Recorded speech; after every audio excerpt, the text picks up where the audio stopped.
Bismillah, alhamdulillah, wa salatu wa salam ala rasulillah. Thank you for joining me for this continuing discussion on 30 Days to a Better You. So far, we've been talking about controlling the tongue, and now we move on to feeding the mind. And under feeding the mind, the first thing I want to deal with is looking at things from another person's perspective. I want to start with an interesting story from the life of the Prophet Muhammad, peace be upon him, that will take a moment to unpack, and then we will draw some conclusions from that. The Prophet, peace be upon him, as you will recall, was born in Mecca. He was not welcome in his hometown with his new message about Islam. And so he had to leave. He and some of his faithful followers, they migrated to Medina. They were called muhajirun, migrants. And then in Medina, there were the ansars, the helpers, those who took in the migrants and gave them a place to live and, allow them to thrive in their new town. So the Prophet, peace be upon him, eventually marched back into Mecca, and he was victorious there without any battle. He took over the city. But there was still an enduring threat from some of the other people in the outskirts, like the Hawazin people and the Thaqif people. So the Prophet, peace be upon him, marched against them as well. Now, when the Prophet, peace be upon him, had entered Mecca, the folks in Mecca who had long resisted him now realized that the resistance was futile. And so they embraced Islam.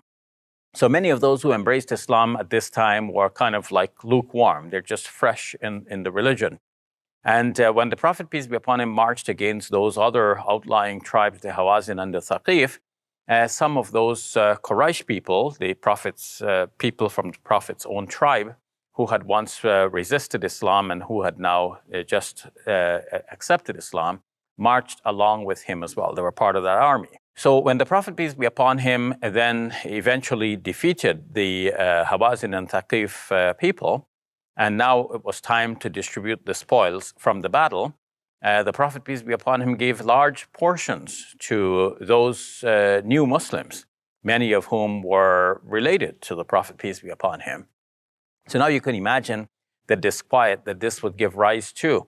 Those Ansar people, the helpers who are from Medina, who had taken the Prophet, peace be upon him, in when he was rejected by his own people, they felt some unease about this, and they started to murmur among themselves. And word reached the Prophet Muhammad, peace be upon him. In fact, one of them came and put the matter before the Prophet, peace be upon him. This is what the people are saying. And then the Prophet, peace be upon him, asked him, okay, so what about you? What do you say? And the Prophet, the man said, you know what, I'm of the same view. So the Prophet, peace be upon him, called them all together. And he said to them, look, weren't you destitute, but God has enriched you? Weren't you misguided, and God has, through me, has guided you? And so on. So he started to tell them about the benefits of the faith that they had received.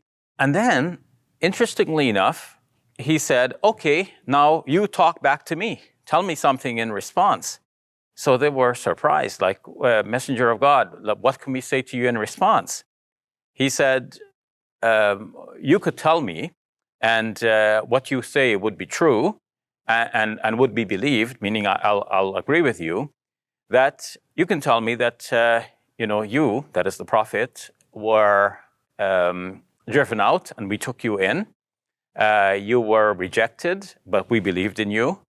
And you were destitute, but we provided for you, and so on. And he started to list more things. So he had listed something like 3 things which are of benefit to the people through him. And now he listed something like 5 ways in which the people can come back at him and say that this is how we helped you. And now when the axe drops, this is how you treat us, like you favor your family over us. So when the Prophet, peace be upon him, spoke like this, the people were, taken aback and they broke out in tears. And the Prophet consoled them by saying, look, isn't it enough that the other people are going away with the sheep and goats, but you are taking the Prophet of God back with you to your town. And it's a moving story for me as well. But what it all illustrates for me is the prophet's ability to see things from the perspective of the other people. So, he had a perspective in mind. He could see the broader picture of Islam and the nascent Islamic community that needed to be strong and needed to grow. And there were new Muslims who just came in. They needed to be assuaged. The Quran, even in Surah 9, verse number 60, makes an allowance for the charitable funds to be given to people who are new to the faith. They are called al-mu'allafatul qulub, whose hearts are to be reconciled. So one way of, solidifying their commitment to Islam is to give them some charity. So the Prophet, peace be upon him, was doing that. But he was able to see that this disquiet from the part of the Ansars, could come from their thinking the way that he described. This is how you can come back to me. This is what you can say to me. That means he was able to look at the matter from their perspective, and he's able to recount to them, this is how I'm sure it looks to you. And you are right in that. So often we tend to see things only from our perspective, and this causes alienation between us and other people. We don't understand them, and they don't understand us, and there is always some kind of tension.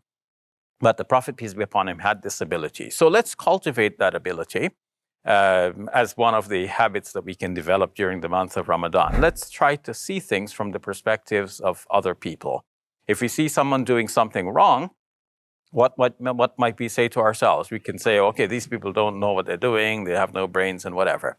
But in another vein, we could say, okay, they must have some good reasons for doing that. Let's try to investigate. Let's try to think about it. Let's try to find out what good reasons they could have for doing that. And by turning the matter around and looking at it from the other person's perspective, we might come to a better understanding and appreciation of other people, and the tensions between us and misunderstandings between us and others would be vastly reduced. So continue to join me for this discussion on 30 Days to a Better You. And next time around, we'll be looking at reading diverse sources. So be sure to join me tomorrow, God willing. Peace be with you. Assalamu alaikum. On behalf of Let the Quran Speak, I want to say thank you for supporting us. Please continue to support us this Ramadan. May God bless you and your loved ones with the very best always, and may you draw ever closer to God this Ramadan.